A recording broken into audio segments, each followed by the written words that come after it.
आज कहते हैं ये उचित नहीं है। श्री राम जी कहते हैं भरत जी भी नहीं है और मेरा राज्याभिषेक हो रहा है।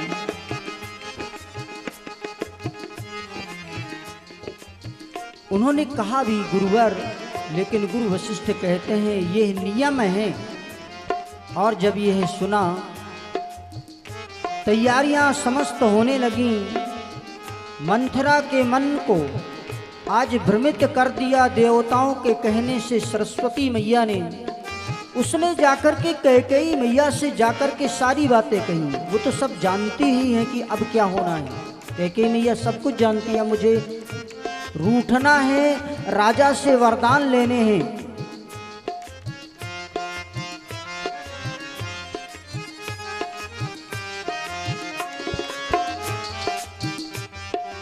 राम जी महाराज का राज तिलक, और राज तिलक में कैकेयी ने जब सुना, मंथरा के कहने से रूठ करके कोप भवन में चली गई। जिस समय रूठ करके कोप भवन में पहुंची, दशरथ जी महाराज को आज पता चलता है कि कैकेयी कोप भवन में है। पहुंच जाते हैं, कहते हैं हे प्रिया, आज तुम्हारे क्रोध का कारण क्या है? ये कोप कैसा? तुम्हें तो राम अत्यंत प्यारे हैं, उनका अभिषेक हो रहा है। कैकेयी कहती हैं, आज कुछ बोली नहीं, रूठती हैं बहुत प्रकार से। दशरथ जी महाराज उन्हें मना रहे हैं और अंत में कहते हैं, बताओ तो मैं क्या करूं तुम्हारे लिए? तुम जो चाहोगे वो मैं दे दूंगा। तो कैकेयी मैया कहती हैं, आप मात्र कहते रहते हैं, देते कभी नहीं। आप मात्र कह देते हैं कि हम दे देंगे। आपने किसी समय 2 वरदान कहे थे कि मांग लेना, क्या आज तक तुमने दिए? जिस समय ये बात कही तो कहते हैं, रानी मांगो तो, जो तुम्हारे मन में आए वो मांगो। जिस समय ये कहा, मागु मागु पे कहू प्रिया, कबहू न देहे ना लेहू, दीन कही वरदान दुयो, केऊ पावत संदेह। हमें तो यही संदेह, हमारे वो वरदान मिलेंगे या नहीं मिलेंगे। जब ये कहा तो हंसने लगे महाराज। प्रिया 2 की जगह है 4 मांग लो ना। बोले महाराज 2 ही दे दें। कहने लगे, आप वचन दें कि आप ऐसा नहीं मैं वरदान मांगू। आप तो कह दिए, ठीक है मैंने मान लिया, लेकिन कहीं ऐसा ना हो कि आप वचन देकर के फिर मुकर जाएं, फिर मना कर दें कि नहीं अब नहीं दे पाएंगे। तो वचन दीजिए। महाराज कहते हैं, नहीं असत्य सम पातक पुंजा, हम असंत नहीं बोलते हैं। रघुकुल रीत सदा चली आई, प्राण जाए पर वचन न चाहिए। हम जो कह रहे हैं वही होगा, आप बताएं तो क्या चाहिए। कहने लगे महाराज, अगर देना है तो फिर मोर मनोरथ सुभग बनो, सुख सुविहंगो समाज। आज हंस करके अपने मनोरथ को कहने जा रही हैं। सुनहु प्राण प्रिय भावत जी का,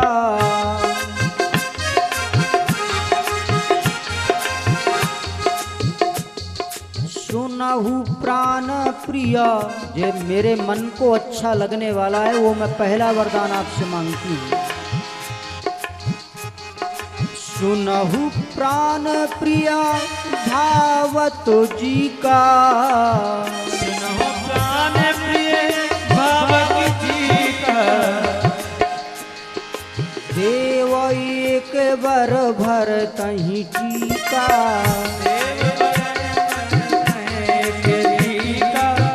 मैं आपसे पहला वरदान मांगती हूँ कि भारत का तिलक हो, राजगद्दी में बैठे तो भरत जी। अब अगर देखा जाए तो विचार करिए, किसी समय महाराजा कैक ने जो वचन दिया था कि मेरी ही पुत्री का पुत्र राज्य सिंहासन पर बैठेगा, कितनी महान है वो रानी कैकेयी, कितनी महान है कि कहीं प्रेम बस राजा अपने वचनों को भंग तो नहीं कर रहे हैं,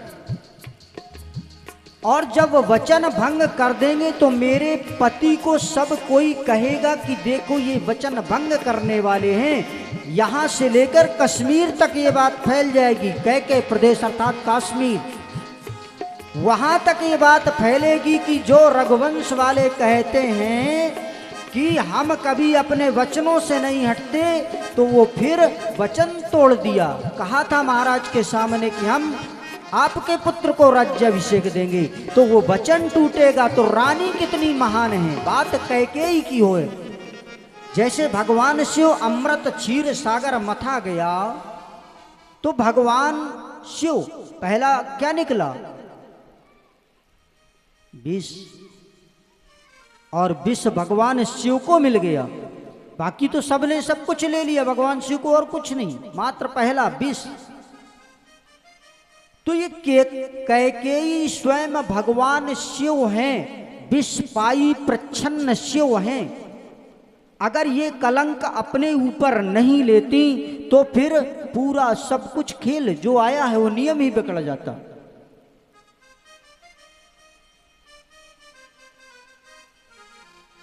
मांगहूं दूसर बर कर जोरी,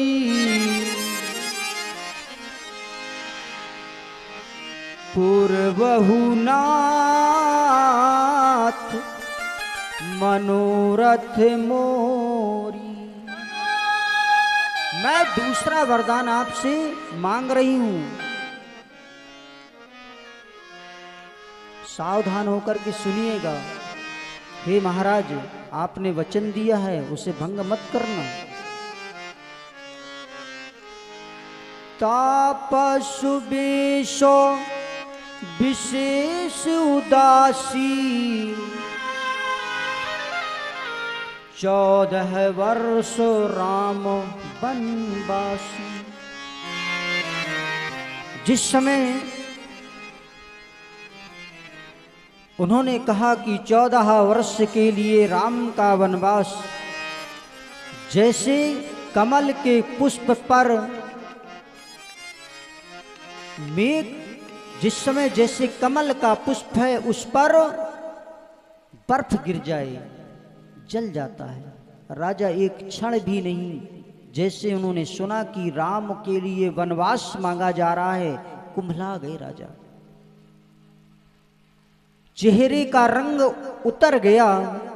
आज राजा कहते हैं, हे रानी, तुम जो कह रही हो वो कहीं हास परिहास तो नहीं है।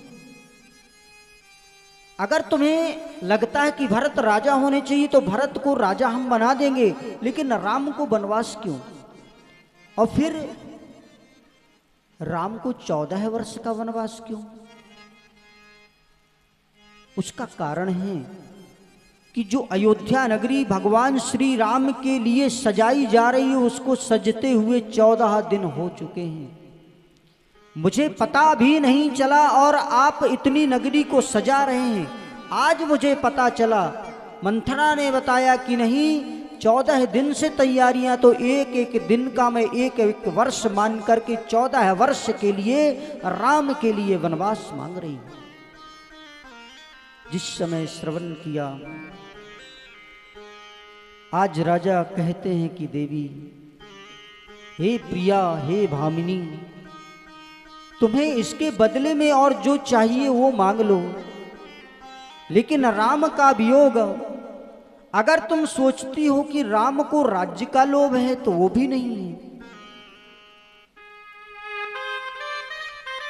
और कहो कि राम की माता को लगे कि मेरा बेटा बैठे गद्दी पर, वो भी किसी को लोभ नहीं है। आज कहते हैं ये बात अलग है मैं सब कीना तो ही बिन पूछे। हाँ, मुझसे एक भूल हो गई कि मैंने तुमसे बिना पूछे ही सब काम कर लिया। इसलिए हे देवी, अगर तुम कह रही हो तो मैं भरत को राजा बना दूंगा सब कुछ, लेकिन राम का वनवास नहीं। वो कहती नहीं, राम के लिए वनवास ही है। आज राजा कहते हैं कैकेयी सुनो, एक बार जिए मीन बर बार बिहीना।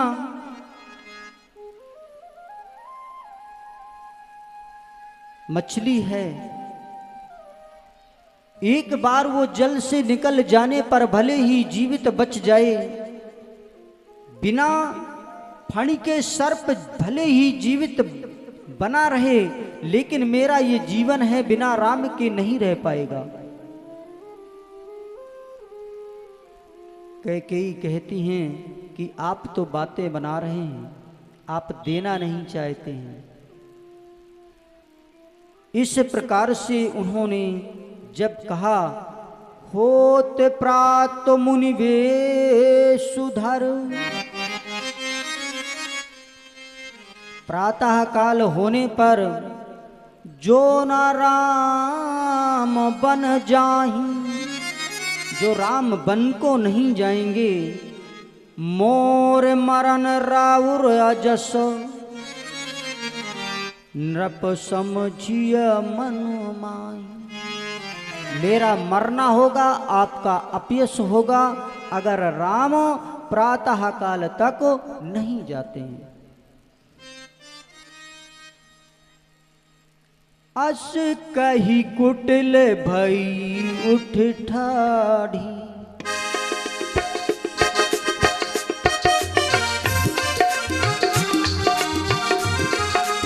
मानहु रोष तरंगिन बाढ़ी।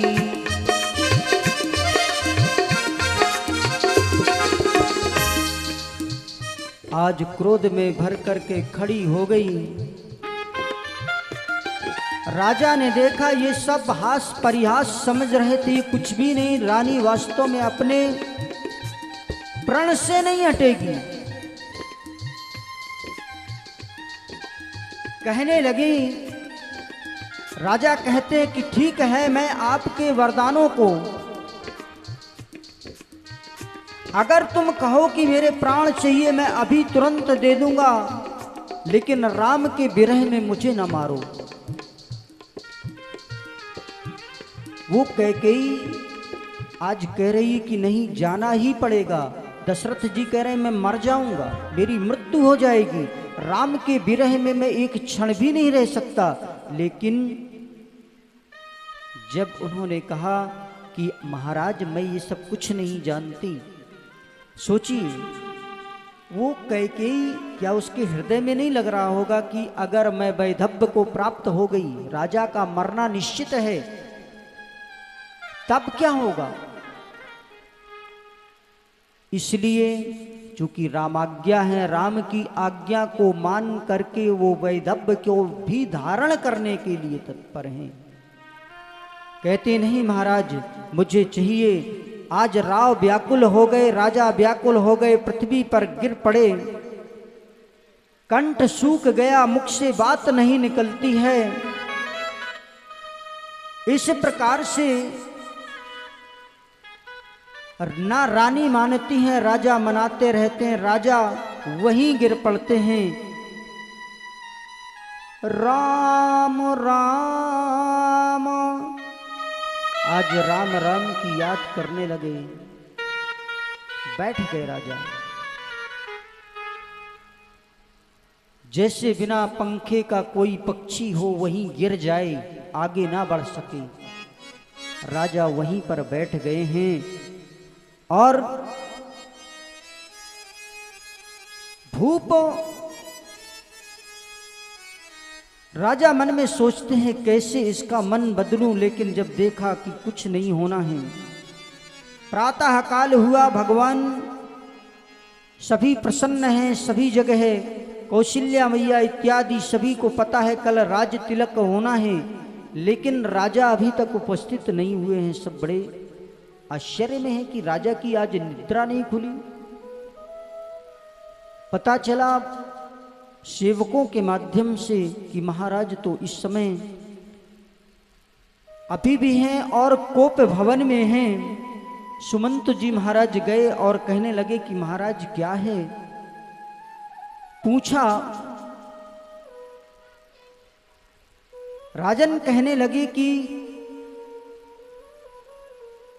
आज जो राज तिलक होना है, उस राज तिलक में राम का राज तिलक नहीं भरत का होना है। साथ ही कहने लगे कि कैकेयी के द्वारा आज जो वरदान मांगे गए हैं, राजन कह भी नहीं पा रहे हैं, मूर्छित हो। कैकेयी बताती हैं कि मैंने इनसे 2 वरदान मांग लिए हैं, जिसके कारण इन्होंने बड़ा दुख व्यक्त कर दिया। मैंने यही तो कहा है कि मेरे पुत्र का राज तिलक हो जाए। इस प्रकार से आज ये वरदान जो मैंने मांगे हैं, तो आप ही बताइए, भारत तो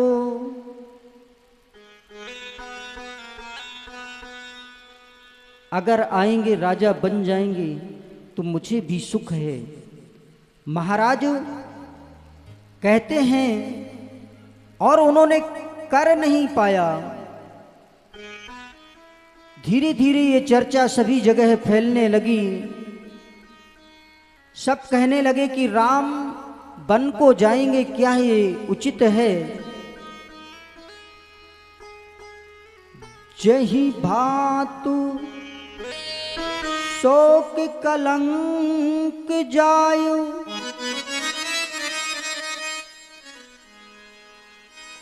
उपाय करि कुल पालहीं, हट फेरु राम ही जात बन जन, बात दूसर चालहीं।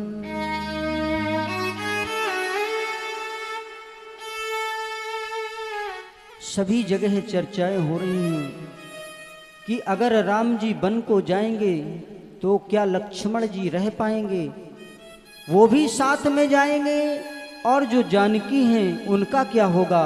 इस प्रकार से सभी जगह समस्त चर्चाएं हो रही हैं। राम जी का वन गमन होने वाला है। जिस समय राम जी वन को जाने के लिए पता चला राम जी को, आज राम जी पिता के समीप जाते हैं और पिता के समीप जाकर के उन्होंने कहा भी कि पिताश्री आपका आदेश। तो मैया उन्हें आदेश सुना देती हैं। राम जी महाराज वापस आते हैं। जब पता चलता है कि मैया ने वरदान मांगे हैं जिसके कारण मुझे वन गवन जाना है, तापस वेश विशेष उदासी, 14 वर्ष राम वनवासी हो जाएंगे। यह सब राम जी ने सुना, बलकल वस्त्र तैयार कर लिए और जाने के लिए तत्पर हैं। मैया के पास, कौशल्या मैया के पास जाते हैं। मैया ने आज देखा राम जी आए हैं, बड़े लाड प्यार से उन्हें अपने पास बिठाया और बिठा करके कहती, बेटा अभी तक तुम तैयार नहीं हो, तैयार हो जाओ। राम जी कहने लगे, हे माँ, जिस राज तिलक को आप कह रही हैं ना, पिता दीन मोहि कानन राजू, ताहा सब भांति मोर बड़ काजू। पिता ने मुझे आज वन का राज्य दे दिया है, इसलिए हे मां मैं वन गमन करने जा रहा हूं।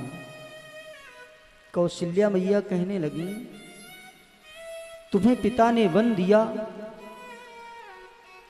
राम, माता का अधिकार पिता से बड़ा होता है। अगर तुम्हें वन गमन मिला है तो मैं मां हूं,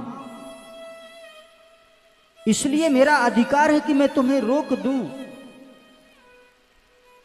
जब यह बात कही तो बोले नहीं, मां की भी अनुमत है साथ में, कैकेयी मां की भी अनुमत है। तो कहने लगे, कौशल्या मैया कहती हैं, जो केवल पितु आयुष ताता,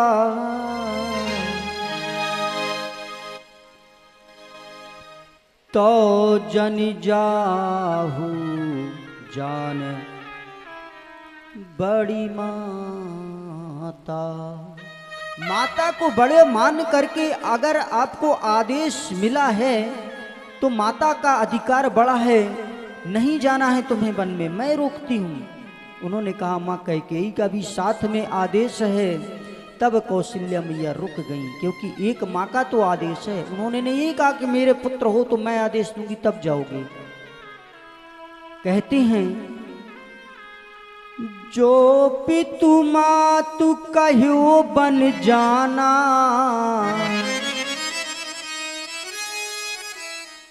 जो माता और पिता दोनों का आदेश है तुम्हारे लिए, आज्ञा है तुम्हारे लिए, जो पितु मात कहो बन जाना,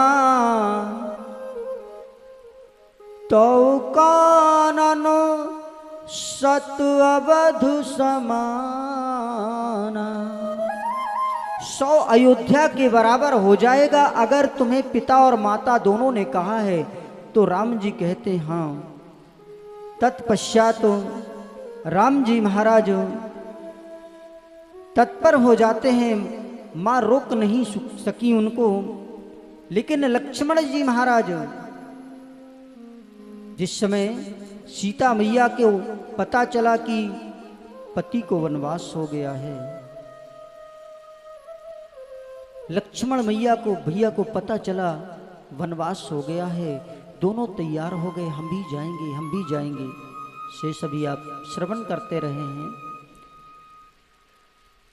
जानकी जी को राम जी रोकते हैं, तुम सुकुमार नहीं बन जोगू, आप बन के योग्य नहीं हैं, आप न जाइए। वहां पर विभिन्न प्रकार का जल बदलेगा, विभिन्न प्रकार के रजनी चरहें। हे जानकी तुम किस प्रकार से चलोगी? लेकिन वो कहते हैं कि नहीं, मैं प्राण त्याग दूंगी, लेकिन पति वियोग में नहीं रह सकती हूं। भगवान श्री राम आज्ञा देते हैं, तैयार हो जाओ। लक्ष्मण जी सुमित्रा मैया से आज्ञा लेकर के, अभी आप सुनते रहे, तो आज्ञा लेकर के आते हैं और तीनों आज वन के लिए तत्पर हैं। वलकर वस्त्र ला करके दे दिए गए और राम लक्ष्मण और जानकी मैया निकल रहे हैं, जा रहे हैं। जीवन में दशरथ जी महाराज, जिन्होंने वरदान ही मांगा था कि मेरे प्राण निकल जाएं, मणि विन फणि जिम जल विन मीना, मम जीवन तिम तुम्हि अधीना। जैसे जल से मछली को निकाल दिया जाता है, तड़प तड़प के मर जाती है, जैसे मणि के बिना सर पटक पटक करके मर जाता है, अगर मैं आपसे वियोग हो जाए तो फिर मेरा ये जीवन ना रही। तो दशरथ जी पहले मांग चुके हैं। आज जब तीनों चलने लगे, समय ऐसा कि भरत जी महाराज और रिपुसूदन अपने ननिहाल में हैं, मामा युधाजित के यहाँ कैकेयी राज्य में। उन्हें जब यह वो भी नहीं और इधर भगवान का भी वियोग, दशरथ जी महाराज मूर्छित पड़े हैं। दशरथ जी महाराज को प्रणाम करके राम जी चले जाते हैं। सुमंत को आज्ञा दी गई कि आप जाएं और कुछ दूर तक इन्हें भ्रमण करा करके ले आएं। दशरथ जी कहते हैं कि अगर वो जाना चाहते हैं राम तो जाओ, उन्हें रथ में बिठाल करके मेरे राज्य की सीमा तक ले जाकर के उन्हें भ्रमण करा करके वापस ले आना।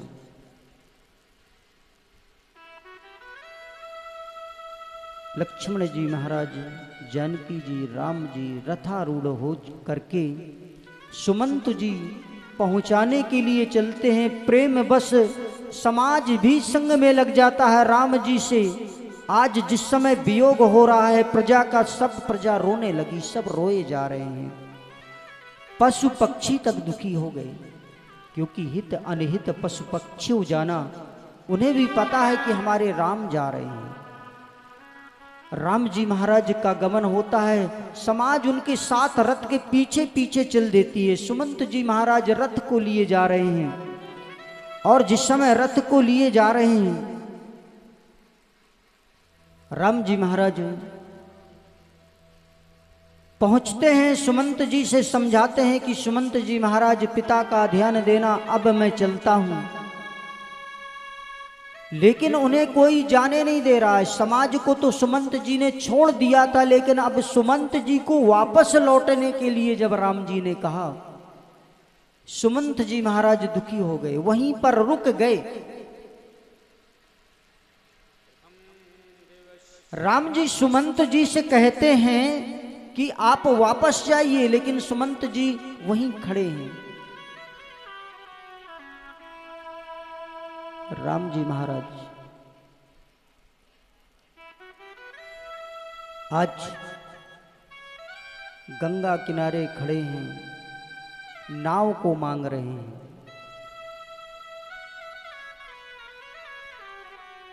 लेकिन मागी नाव न केवटवाना, कहा ये तुम्हार मरण में जाना।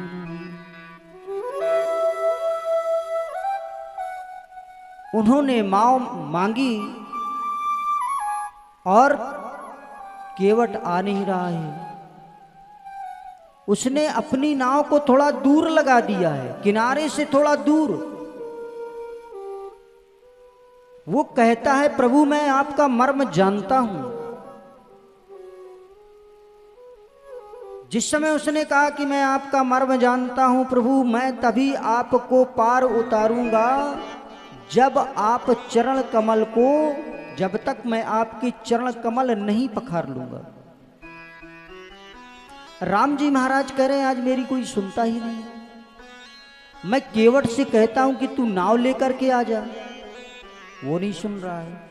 सुमंत जी से कह रहा हूं कि आप वापस जाइए, वो जा नहीं रहे हैं, कोई सुन ही नहीं रहा है। लक्ष्मण को रोका कि तुम ना चलो, वो साथ में चले आए। जानकी को रोका कि तुम साथ में मत चलो, वो भी कोई सुन ही नहीं रहा है।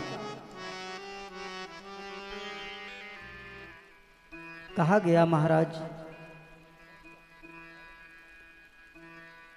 जिस समय नाव मांगी गई वो आ गया और कहता है महाराज जब तक मैं चरणों को नहीं धो लूंगा तब तक मैं नाव से पार नहीं उतारूंगा। इन सब चरित्रों को भी आप श्रवण कर चुके हैं। मुख्य चरित्र तो रामचरितमानस में कहीं भी रुक जाओ, अगर केवट का प्रसंग लिया जाए तो आज का चरित्र यहीं पर। चलिए हम आगे बढ़ते चलते हैं, दर्शन रामायण का, श्री रामचरितमानस का, और आगे चलते हैं। भगवान श्री राम ने कहा कि केवट हमें पार कर दो। कहता है महाराज बिना चरण धोए पार नहीं करूंगा। लक्ष्मण जी महाराज कहते हैं क्रोध आने लगा तो राम जी ने कहा सावधान, ये भगत है अपना, क्रोध नहीं करना है।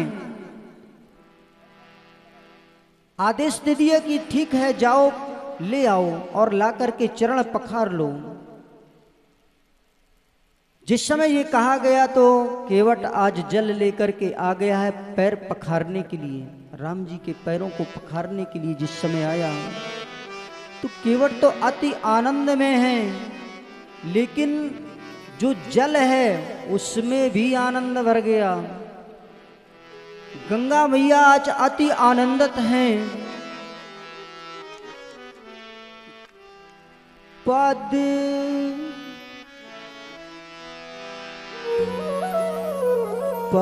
नखो निरख दीव सरिहर्षि। जिस समय पैरों के नाखूनों को देखा, पद नख देख नाखून को देखा तो अति प्रसन्न हो गई गंगा मैया। जिनसे चरण धुलने हैं, गंगा मां से चरण धुलने हैं, तो उन्होंने देखा नाखूनों को। क्यों? क्योंकि यही तो उनका जन्म स्थान है। प्रभु के नाखून से ही तो निकली है गंगा मां। अति प्रसन्न हो गई। तत्पश्चात चरणों को धोने के उपरांत केवट राम रजाय सुपावा, पान कठोता भर ले आवा। अति आनंद उमग अनुरागा, चरण सरोज पखारन लागा। राम सिया राम सिया राम जय जय राम। ओ राम सिया राम सिया राम जय जय राम। सिया राम सिया राम सिया राम सिया राम जय सिया राम जय सिया राम जय सिया राम।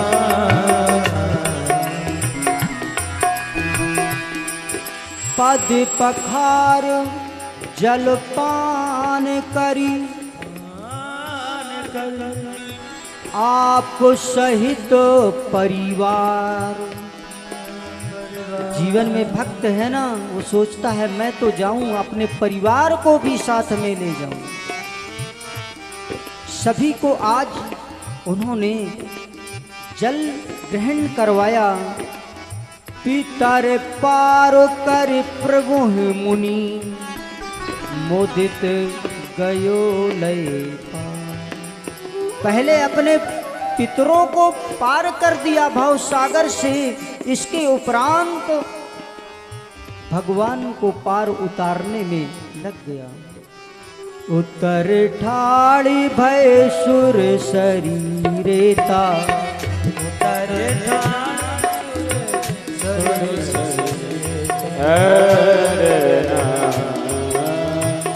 सिया राम गुहा लखनु समीता। सिया राम लखनु समीता। केवट चरणों में गिर गया और कहते हैं जब चरणों में गिरा, पार कर दिया, तो भगवान को लगा कि मैंने तो केवट को कुछ दिया ही नहीं, इसे कुछ ना कुछ तो देना चाहिए।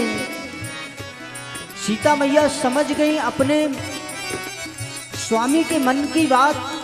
उन्होंने मुद्रिका उतारी और मणि मुद्री मणि मुदित उतारी। मुदित प्रसन्न हो करके आज उन्होंने जब मुंदरी उतार करके दी,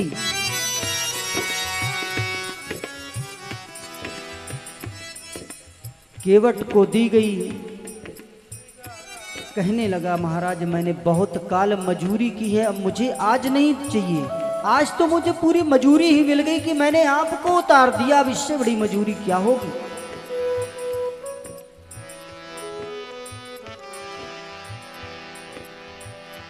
कहता है मेरे मालिक तेरी नौकरी, मेरे मालिक तेरी नौकरी। मैं सेवक बन गया, मैं आपका हो गया, अब मुझे क्या करना है? हे प्रभु, हीरती आप जब वापस आएंगे ना तब मुझे दे दीजिएगा। बहुत प्रयास किया प्रभु ने लेकिन नहीं दिया। इसके पश्चात भगवान श्री राम आगे बढ़ जाते हैं, चित्रकूट में जाकर के पहुंच जाते हैं। और इधर दर्शन करिए सुमंत जी महाराज।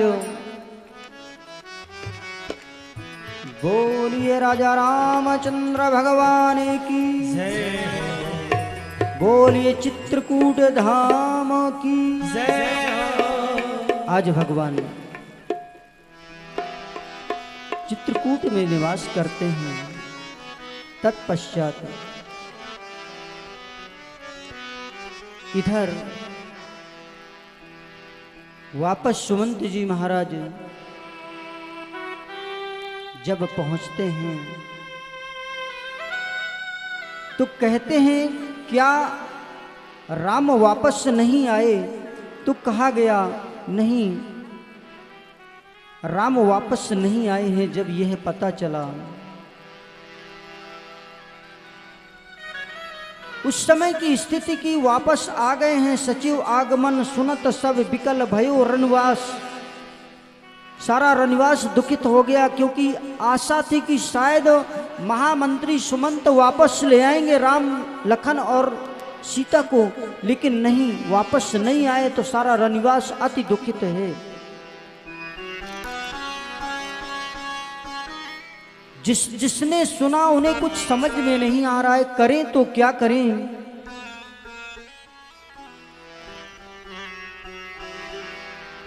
जिस समय सुमंत्र जी आए, राजा जी के पास पहुंचे, और इसी कथा के मध्य में हमारी बड़ी दीदी का आगमन हुआ। 2100 रुपए उनके तरफ से दान प्राप्त हुआ। हमारी दीदी रश्मि दीदी जी की तरफ से 2100 रुपए दान प्राप्त हुआ। श्री राधे।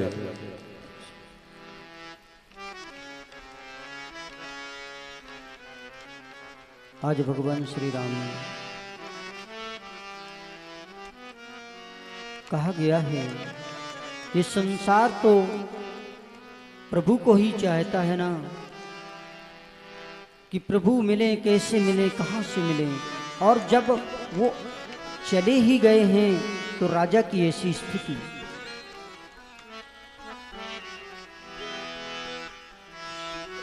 संसार दीवाना है, संसारो